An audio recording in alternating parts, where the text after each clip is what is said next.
ഓം നമോ ഭഗവതേ വാസുദേവായ. ദശകം 3, ശ്ലോക 10.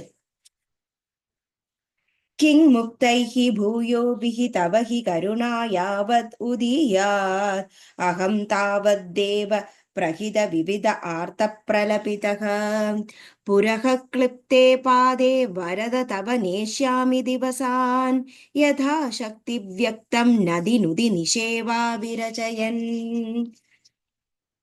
കിം എന്ത് കാര്യത്തിന്, മുക്തൈഹി മുക്തി ലഭിക്കുന്നതിനുള്ള കാരണം, ഭൂയോ ഭിഹി നടക്കുന്നതിനെ കുറിച്ച്, തവ ഭഗവാന്റെ, ഹി ഇവിടെ, കരുണ ദയയോടുകൂടി, യാവത് എപ്പോഴാണോ, ഉദിയാത് ചൊരിയുന്നത്, അഹം ഞാൻ, താവത് ഭഗവാന്റെ, ദേവ ഗുരുവായൂരപ്പന്റെ, പ്രഹിത വേവലാതി വിവിധ പലവിധത്തിലുള്ളത്, ആർത്ത ദുഃഖം, പ്രലപിതഃ പുലമ്പുന്ന അവസ്ഥ, പുരഃ വളരെ പുരാതനമായിട്ടുള്ളത്, ക്ലിപ്തേ തിളങ്ങുന്നത്, പാദേ ഭഗവാന്റെ തൃപ്പാദങ്ങൾ,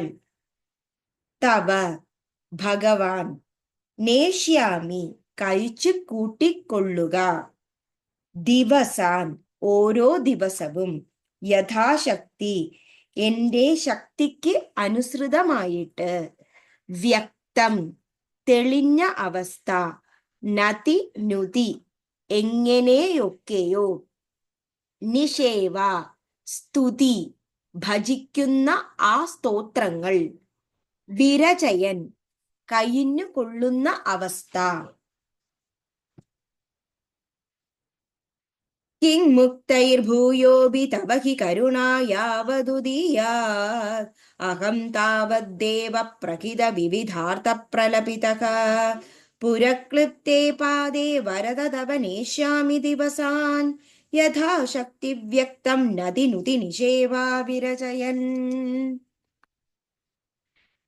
ഇവിടെ എന്ത് കാര്യമാണോ ഒരു ഭക്തൻ മനസ്സിൽ വിചാരിക്കുന്നത്, ആ വിധത്തിൽ എങ്ങനെയൊക്കെ നടക്കണമെന്ന്, ധർമ്മത്തിന്റെ പാതയെ പിന്തുടർന്ന് ഭഗവാന്റെ ദയയ്ക്ക് വേണ്ടി ആ വിധത്തിൽ കഴിച്ചുകൂട്ടുന്ന ആ ഭഗവാന്റെ ആ ഒരു അനുഗ്രഹം ആ ഒരു ഭക്തന് എപ്പോഴാണോ ചൊരിയുന്നത്, ആ സമയത്ത് ആ ഭക്തന്റെ എല്ലാ വേവലാതികളും ഇല്ലാതെ ആകുന്നതാണ്.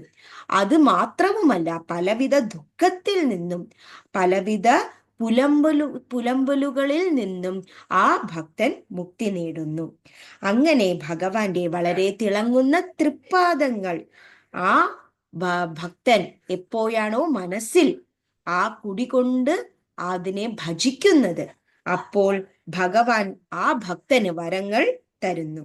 അങ്ങനെ ഭഗവാനെ മാത്രം വിചാരിച്ചു കൊണ്ട് ഓരോ ദിവസവും തൻ്റെതായ ശക്തിക്കനുസൃതമായി ഭഗവാനെ ഭജിച്ച് കഴിച്ചു കൂട്ടുകയാണ് ഓരോ ഭക്തന്മാരും. അങ്ങനെ തെളിഞ്ഞ മനസ്സോടുകൂടി ഭഗവാന്റെ സ്തുതികളും ഭജനകളും അങ്ങനെ പറഞ്ഞു കഴിഞ്ഞുകൂടുന്ന ആ ഒരു ഭക്തന് അവസാനം ആ ജനന മരണ ചക്രത്തിൽ നിന്നും വിമുക്തമാവുകയും ആ ഒരു വൈകുണ്ഠത്തിലേക്ക് മോക്ഷം ലഭിക്കുകയും ചെയ്യുന്നു.